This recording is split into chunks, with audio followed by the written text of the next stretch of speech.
das principais críticas ao atual Pacto Federativo é a concentração de recursos na União, enquanto estados e municípios vivem na maior penúria, sem dinheiro até para enfrentar a folha de pagamentos. Por isso, a comissão especial do Pacto Federativo, criada aqui na Câmara para examinar esse tema, está propondo uma série de medidas, entre elas a elevação de 10% para 12% da parcela do IPI repassada pela União aos estados e ao Distrito Federal. Outro grande problema dos estados e municípios é a falta de recursos para cobrir despesas com a educação básica. A comissão também tem propostas nessa área e em várias outras.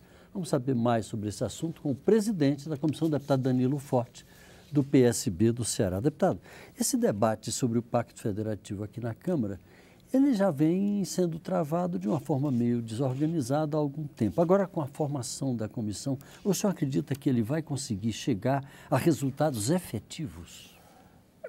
Há uma necessidade, o país está vendo a dificuldade que os estados e os municípios estão enfrentando, alguns em situação falimentar, como muito bem você colocou, principalmente das regiões mais pobres, porque não tem capacidade de arrecadação própria, e com a diminuição da economia isso ficou muito mais explícito. Nós no Nordeste estamos vivendo o 5º ano de seca, e a gente precisa construir uma alternativa para que esse modelo seja readaptado a essa nova realidade que o Brasil vive.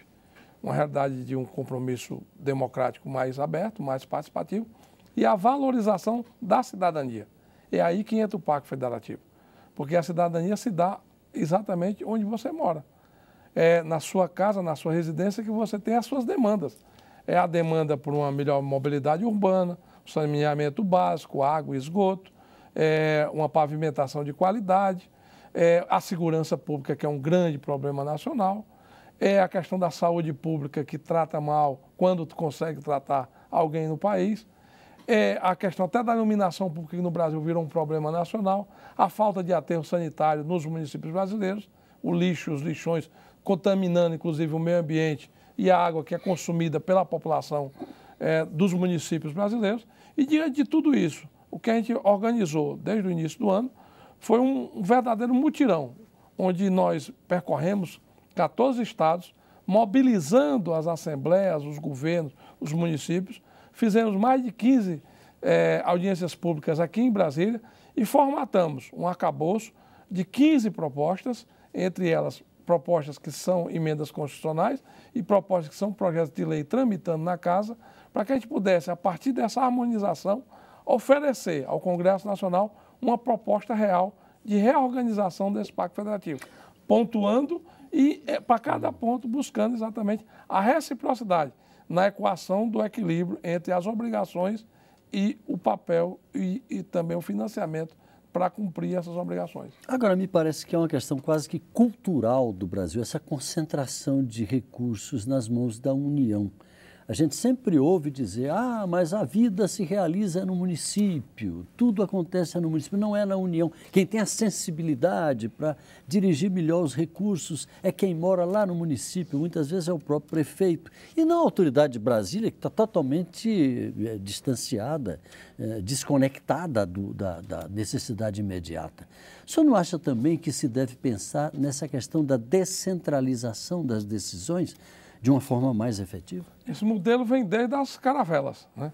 Quando o Brasil foi descoberto, o poder era centralizado por Portugal e, posteriormente, nos vice-reis, seja na Bahia, seja no Rio de Janeiro, e com a evolução da redemocratização aqui em Brasília.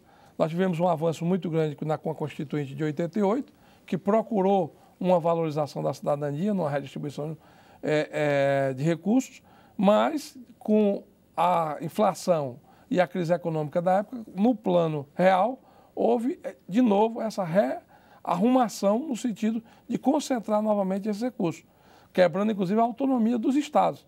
Quando os estados deixaram de ter bancos próprios, quando as assembleias legislativas deixaram de legislar sobre questões, inclusive, emancipatórias, questões de cunho de organização do próprio estado, e esse atrofiamento do poder legislativo estadual levou a um fortalecimento exatamente do poder centralizado de Brasília. Para quebrar isso, nós precisamos de propostas claras.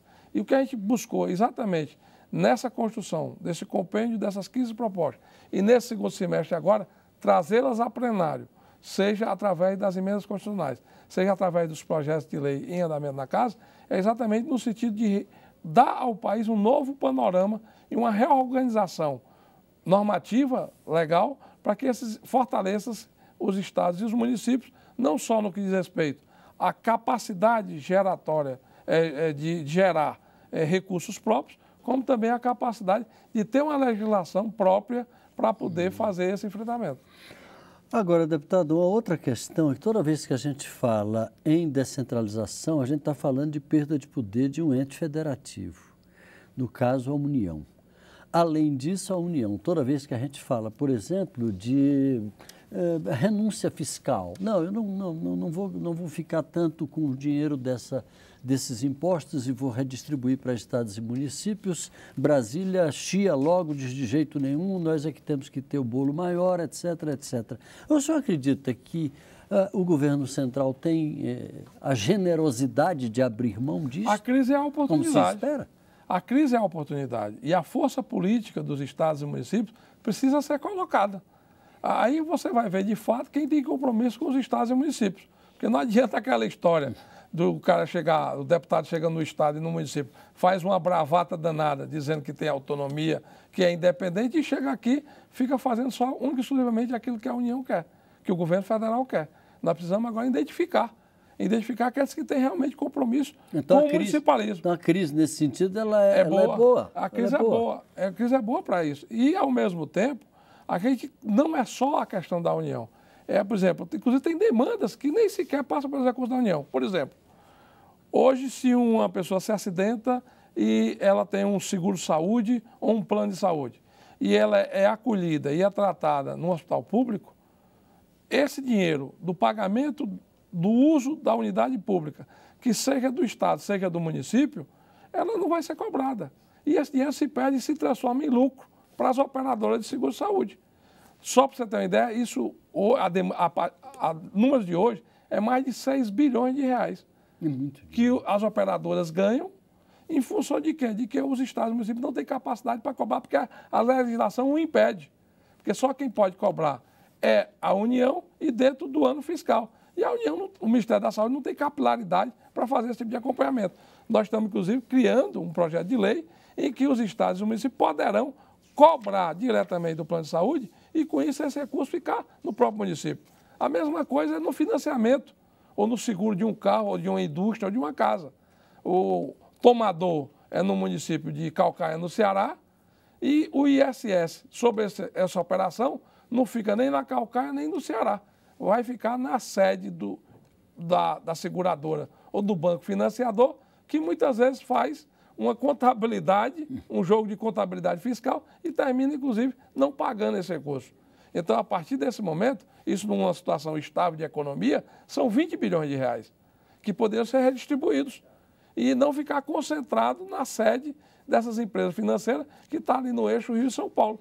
Então, quer dizer, com isso você tem condições de criar artifícios, e a gente está criando com isso, que não é só em cima do recurso da União, apesar do que entendemos que a União fica com muito mesmo. A União fica com quase 78% de tudo que se arrecada no Brasil, o que demonstra, inclusive, um esgotamento da capacidade dos estados municípios poderem cobrar mais, porque o Brasil já paga uma das maiores taxas de impostos do mundo. Deputado, nesse finalzinho de programa, queria que o senhor falasse um pouquinho sobre o que está sendo feito para aproveitar esse momento e trazer a questão do debate sobre a repactuação federativa para dentro do Congresso Nacional. Tem alguns eventos previstos aí. Exatamente. Né? Dentro desse espírito, nós consensuamos todas essas 15 propostas do primeiro semestre. Foram consenso de todas as bancadas representadas na comissão especial.